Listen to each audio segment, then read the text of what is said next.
super content. Ça fait 3 ans d'affilée qu'on monte sur le podium, donc c'est exceptionnel, quoi. On a bénéficié aussi de certaines circonstances qui font que, mais c'est l'endurance, quoi. Je suis vraiment satisfait.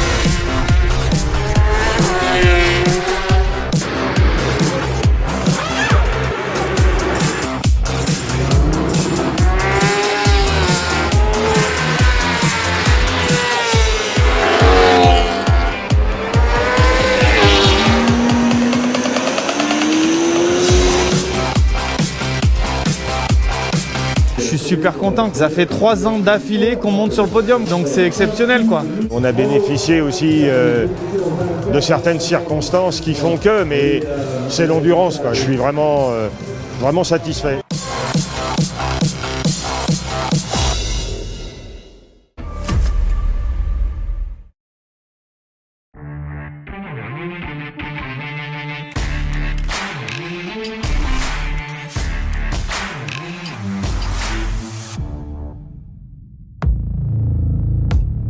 To have 2 starts in the weekend, 1 start for the sprint on Saturday, 1 start for the main race on Sunday, is going to make the Saturday more exciting with this crazy qualifying, with this new format of sprint, which is going to be a very intense short race. So we expect riders to push even more, so we expect crashes in between qualification and sprint. The ability to rebuild the bike in between these 2 sessions will be crucial.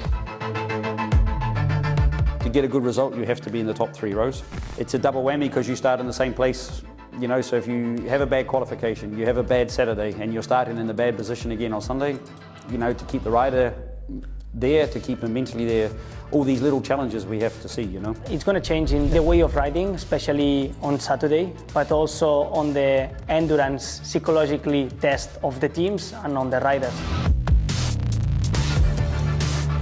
We will have the same bike for the sprint race and the main race. The main difference will be the fuel tank, which will be 12 liters for the sprint race. We will still keep the 22 liters for the main race. So therefore, for the sprint race, we can go full gas without thinking of fuel consumption. The difference of having 2 races will be that you can actually maybe try to fix the fault of the first one. So something in Grand Prix racing, when you only race 1 time, you have the end result on Sunday and you can only think about it for the next week, just do something again on it, but at a different track. Now we can actually have a race result and think, okay, what could we have done better? So you probably, unless you're doing very well, 90% change, you'll change something. Is it electronics? Is it pure setting? Is it spring rates? These things we cannot say yet, but I would be super surprised if you do both races with the same bike.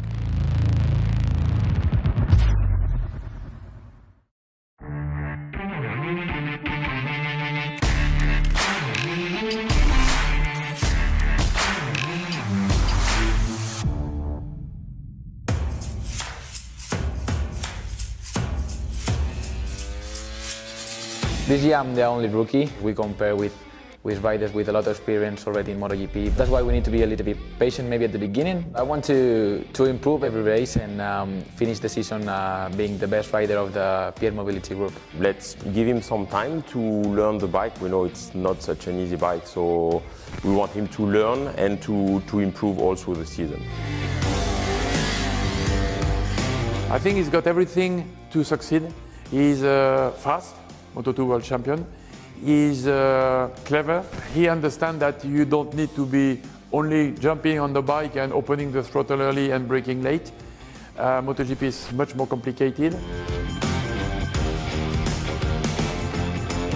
He's really curious to be here. Everything is different for him, so there is a lot of people involved, but he's really like a child with a new toy, let's say. He's really with big eyes, and he's really nice, polite, with the team, with me, with everybody. He has a humble approach, which for me is very important. Sometimes rookies are coming, especially once they have been winning their previous championship, thinking like, I'm going to show them.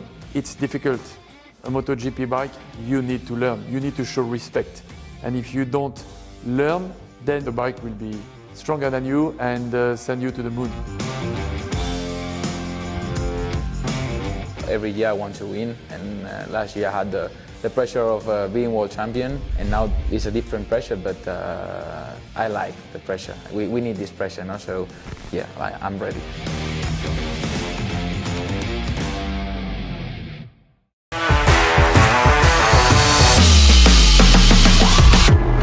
A stoppie, or in Turkey it could be like an endo, is when you you pull the front brake and you lift the rear wheel.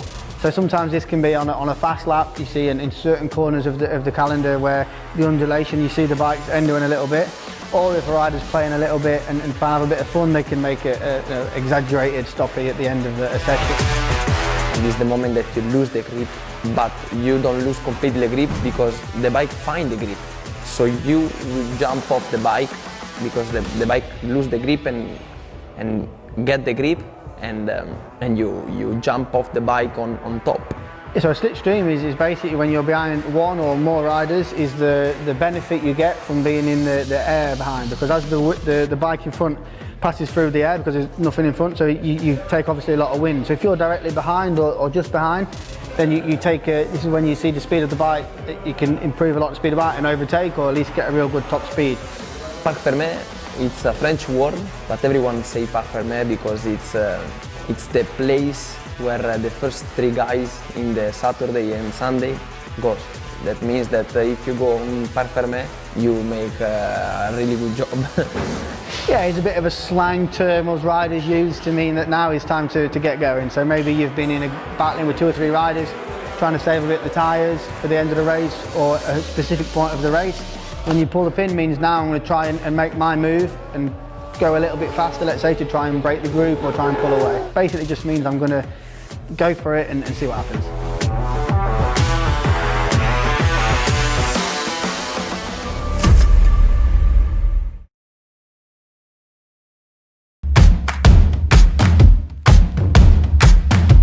Yeah, the body language in MotoGP, I mean in motorcycle, it's so important for me because it's something natural, because every rider has different things, type of things that they do. Yeah, so normally if you're having some problem with the front of the bike and I want to get across to the guys that the front's closing, or I feel a limit on the front, I would do this. Obviously it's not on the bike, he's not exactly doing that, but this is to prove, you know, in the theory, this is the handlebars and the front is closing. So like this with them, and I say, hey, it's impossible, I lose the front, and you do like this. So this is typical. Yeah, chatter in will be the same, hold the handlebars, and maybe when you're quite in the middle of a session and you're not happy with it, this will be quite aggressive, and just so they know that you're not happy with how it's feeling. Bumping. You do, you're by yourself. Yeah, the rear more, the front you always use like the handlebars with the rear of the bike, so to say the rear sliding, you do more, I would use more this movement, so this being the bike and then the rear sliding like that. You look in there and they say, hey guys, good. Keep calm, everything is good, it's working. No matter, let's go, let's keep going. I'll be in the straight. What I'm having a moment as well. So I've been brake into the corner. Whoa, whoa! What happened?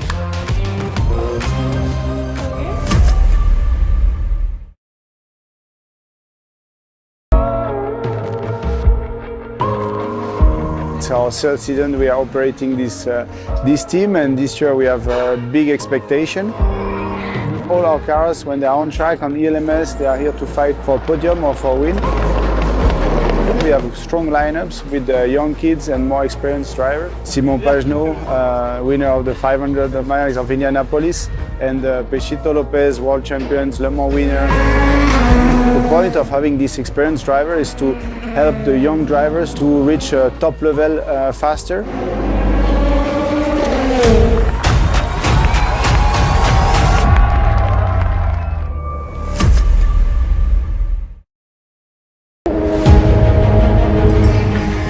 The target this year for Punish Racing obviously is to win. Last year we finished second, but we only come here to improve and get more, so yeah, that's the goal, winning this ELMS championship.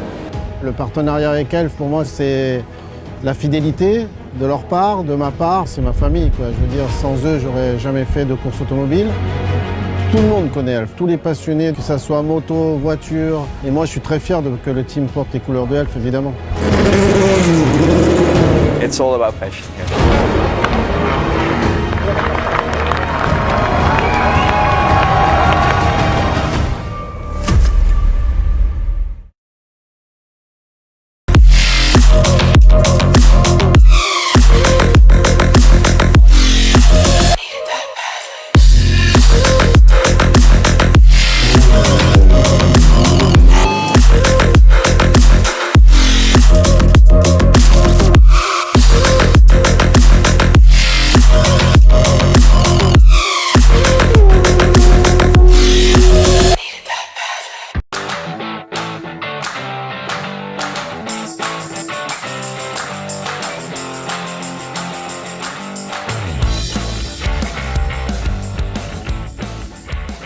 Souvenez-vous de la Lancia Thema IE Turbo de 1986.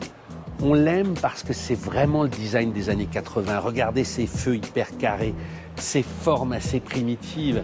Mais elle avait un cachet fou, avec ses intérieurs en Alcantara qui lui apportaient beaucoup de classe. Et cette voiture s'est vendue à 357 000 exemplaires. Et surtout, elle avait un 4 cylindres turbo de 165 chevaux qu'on retrouve sur les Lancia Delta qui ont tant marqué les esprits. Cette voiture a 200 000 km et grâce à lui, l'HTX Génération Special Youngtimer, elle est toujours d'attaque et c'est pour ça qu'on l'aime.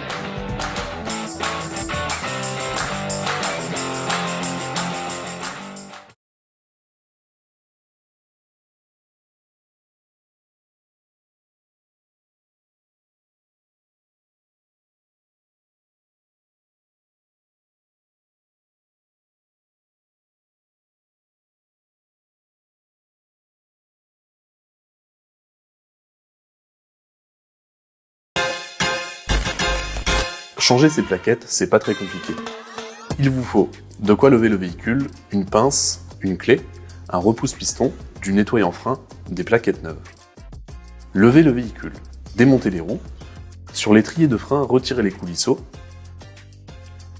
retirez les plaquettes, nettoyez avec du nettoyant frein, déposez l'étrier de frein, ouvrez le bocal de liquide de frein et protégez-le des écoulements. Utilisez le repousse-piston dans l'étrier pour permettre de placer les nouvelles plaquettes. Posez les nouvelles plaquettes et remontez les coulisseaux. Refixez l'étrier. Remontez la roue et répétez l'opération sur les autres. Vérifiez impérativement le freinage avant de reprendre la route, et voilà. Vous voulez vous lancer? Suivez-nous et rendez-vous sur Facebook et YouTube pour tous les détails.